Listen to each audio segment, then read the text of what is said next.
बिस्मिल्लाहिर्रहमानिर्रहीम। बोलते कालम के साथ मैं आमिर रज़ा खान। और पाकिस्तान दुनिया में सबको लीड करेगा। ये बात जब हम कहते थे तो कोई मानता नहीं था, लेकिन ये बात हकीकत है कि पाकिस्तान इस वक्त हर मज़लूम की आवाज़ है, हर उस जालिम के ख़िलाफ़ जो जुल्म करता है। इसकी एक मिसाल कल जब ककूल में पासिंग आउट परेड हुई तो उसमें कौन कौन से ममालिक शामिल थे जिनके फ़ौजियों ने यहाँ पर तरबियत हासिल की। सबसे पहला नाम ही आपको बताऊँगा तो आपको समझ आएगी कि मैंने मज़लूम और ज़ालिम की मिसाल क्यों दी है। सबसे पहला नाम है फ़लस्तीन का। जी हाँ, फ़लस्तीन के जो जवान हैं वो भी ककूल अकेडमी से तरबियत हासिल कर रहे हैं और वहाँ से पासिंग आउट उनकी हुई है। यानी ये बैच पहला बैच था जिसने तरबियत हासिल की। उसके बाद आप देख लें कतर जो हैं उनके फ़ौजी भी शामिल थे, इराक़, मिस्र, यमन। ये वो तमाम इलाके हैं मिडल ईस्ट के जिनकी अगर अब मैं जोग्राफिया की उसकी हदूद बताऊं तो आपको समझ आएगी कि पाकिस्तान कैसे लीड कर रहा है दुनिया के इस खत्ते की, जिसको हम मिडल ईस्ट कहते हैं, वहाँ के फ़ौज की, क्योंकि वहाँ के जवान यहाँ पर तरबियत हासिल कर रहे हैं। और ये एक बड़ी कामयाबी है कि पाकिस्तान के फ़ौज को हर वो मुल्क मानता है जो पिस रहा है, हर वो मुल्क मानता है, क्योंकि हमने भारत को ऑपरेशन सिंदूर में शिकस्त दी है तो उसके बाद से हमारी कदर कीमत और हमारी ट्रेनिंग की दुनिया मोतरफ हो चली है। ये तो रहा मिडल ईस्ट, जिसमें हमने सऊदी अरब के साथ भी मुआहदा कर लिया है, दिफाई मुआहदा है, और उसमें बहुत सारी चीज़ों जो हैं वो सामने आना है। लेकिन आपको मैंने जिस तरह से बताया कि फ़लस्तीन, कतर, इराक़, मिस्र, यमन जो है उसके फ़ौजी यहाँ पर ककूल में पासिंग आउट परेड में वो भी ग्रेजुएट हुए हैं, यहाँ से निकल कर गए हैं, तरबियत मुकम्मल की है। इसके बाद आ जाए हमारा अपना हमसाया दुश्मन। हमसाया मुल्क होता है लेकिन ये हमारा हमसाया दुश्मन है, भारत।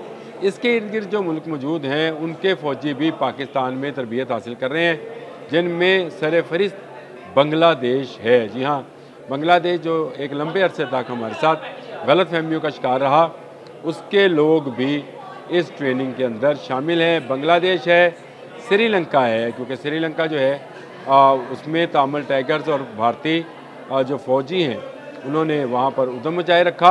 और श्रीलंका को एक वक्त ऐसा था कि सिर्फ पाकिस्तान फ़ोर्स का सहारा था जो कि उनको बचाने के लिए वहाँ पर गई और वहाँ पर मौजूद दहशतगर्दी का खात्मा किया। इसके बाद नेपाल है, नेपाल ने जिस तरह से भारत पर पाबंदियाँ आयद की हैं उसके बाद उसकी नज़रें भी वाहिद इस्लामिक सुपर पावर यानी इस खत्ते की भी सुपर पावर पाकिस्तान की तरफ गई और नेपाल के फ़ौजी भी यहाँ पर तरबियत हासिल कर रहे हैं। लेकिन ये मामला साउथ एशिया तक नहीं है, मिडल ईस्ट से साउथ एशिया और साउथ एशिया से अब आपको मैं बताऊँ ये अभी साउथ एशिया में मालदीव भी एक मुल्क है जी, जो कि हमारा सार्क का नुमाइंदा भी था। मालदीव छोटे छोटे ज़ाहिर पर मुश्तमिल है। वहाँ की सिक्योरिटी फोर्सेस ने भी ककूल में ही अपनी जो है ग्रेजुएशन मुकम्मल की वहाँ के जवानों ने। इसके बाद आ जाएँ आप, अगर हम बात करें अफ्रीका की, तो वहाँ पे माली है, नाइजीरिया है, वहाँ के फ़ौजी जवानों ने भी ककूल में ही तरबियत हासिल की है। तो यूँ अगर देखा जाए तो ग्लोबली पाकिस्तान की आर्मी और पाकिस्तान के आर्मी के तरबियती अदारे जैसे ककूल है, ये दुनिया भर में नाम बनाते चले जा रहे हैं, क्योंकि पाकिस्तान की वॉर डिफेंसिव स्ट्रेटजी जो है वो बेहतरीन रही है। पाकिस्तान ने हमेशा अपने दिफा में जो स्ट्रेटजी बनाई उसने भारत को नाको चने चबवाए और पाकिस्तान की वार स्ट्रेटजी को अब दुनिया तस्लीम कर रही है। पाकिस्तान के साजो सामान जो दिफाई साजो सामान है, जैसे जहाज़ हैं, टैंक हैं, तोपें हैं, बख्तरबंद गाड़ियाँ हैं, ड्रोन्स हैं, असला बरूद है यानी बम और मिसाइल्स हैं, वो तो बाहर जा ही रहे हैं। साथ साथ पाकिस्तान में तरबियत हासिल करने के लिए मुख्तलिफ ममालिक के फ़ौजी जो हैं वो भी आ रहे हैं। तो ये एक बड़ी कामयाबी है एक ऐसे मुल्क के लिए जो इस्लामिक दुनिया की वाहिद न्यूक्लियर पावर है। और ये बात याद रखिए कि पाकिस्तान आर्मी ने लाखों कुर्बानियाँ देने के बाद ये मुकाम हासिल किया है। हज़ारों हमारे जवान शहीद हुए मुख्तलिफ़ जंगों में, कभी कारगिल में, कभी 65 में, कभी 71 में, कभी अभी संदूर में जाने दी हैं लोगों ने। तब जाकर लोगों ने तस्लीम किया है कि ईस्ट और west Pakistan army is the best. और पाकिस्तान की आर्मी और इसकी ट्रेनिंग दुनिया में नंबर 1 है। आप जहाँ पे भी कंपटीशन कराएं आर्मी के हवाले से, वहाँ पर आपको पाकिस्तानी नंबर 1 होते नज़र आते हैं। कभी निशानची हैं, कहीं मरीन्स हैं, जहाँ पर भी जाते हैं पाकिस्तानी अपना नाम वहाँ पर सर बुलंद करते हैं और पाकिस्तान का परचम लहराते हैं। अब भी पाकिस्तान जो है अफ़गानिस्तान के ख़िलाफ़ जो है कार्रवाइयाँ कर रहा है, क्योंकि वो दहशतगर्दी कर रहे हैं। और इसके साथ साथ पाकिस्तान जो है ना सिर्फ अपनी अफवाज की बेहतरीन ट्रेनिंग और तरबियत कर रहा है, बल्कि अपने तमाम दोस्त बरदर ममालिक की फ़ौजों की भी तरबियत और ट्रेनिंग कर रहा है, ताकि कोई मज़लूम जो है किसी ज़ालिम के हाथों पिसे ना। दुनिया भर में ताकत का रूल चलता है, ताकत माइट इज़ राइट वाला कानून है। जो ताकतवर है वो छोटे को या कमज़ोर को दबाता है, और पाकिस्तान हर ऐसे ज़ालिम का हाथ रोकने के लिए तमाम फ़ौजियों को तरबियत देता है। मुझे तो बड़ी खुशी हुई कि करकुल से ग्रेजुएट होने वाले, करकुल से पासिंग आउट परेड में शामिल होने वाले इतने ममालिक के लोग मौजूद थे, इस तरबियतगाह में तरबियत हासिल कर रहे थे।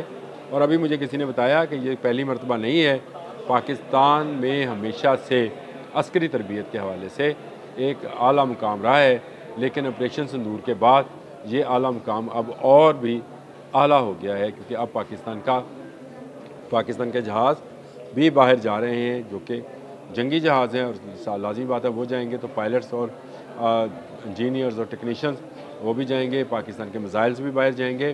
तो पाकिस्तान की अस्करी ट्रेनिंग का फ़ायदा दुनिया के वो तमाम मुल्क जो किसी न किसी बड़े मुल्क के जुल्म का शिकार हैं हासिल कर रहे हैं। मैंने आपको बता दिया कि मिडल ईस्ट में कौन कौन से हैं: फ़लस्तीन, कतर, इराक़, मिस्र और यमन। जबकि आपके अपने साउथ एशिया के अंदर बांग्लादेश, श्रीलंका, नेपाल, मालदीव और अफ्रीका से माली और नाइजीरिया जैसे ममालिक हैं। वो तमाम ममालिक हैं जहाँ पर फ़ौजों को बहुत ज़्यादा बेहतर ट्रेनिंग की ज़रूरत है, ताकि वो अपने दुश्मनों का मुकाबला कर सकें। ज़्यादातर ममालिक तो वो हैं जिसमें दुश्मन जो है उनका हमसाया है। आपके सामने है कि भारत जो कि दुश्मन नंबर 1 है हमारा, उसका पाला दुनिया की नंबर 1 अस्करी कुव्वत से है, जिसका नाम पाकिस्तान है। अब तक के लिए इतना ही। अल्लाह।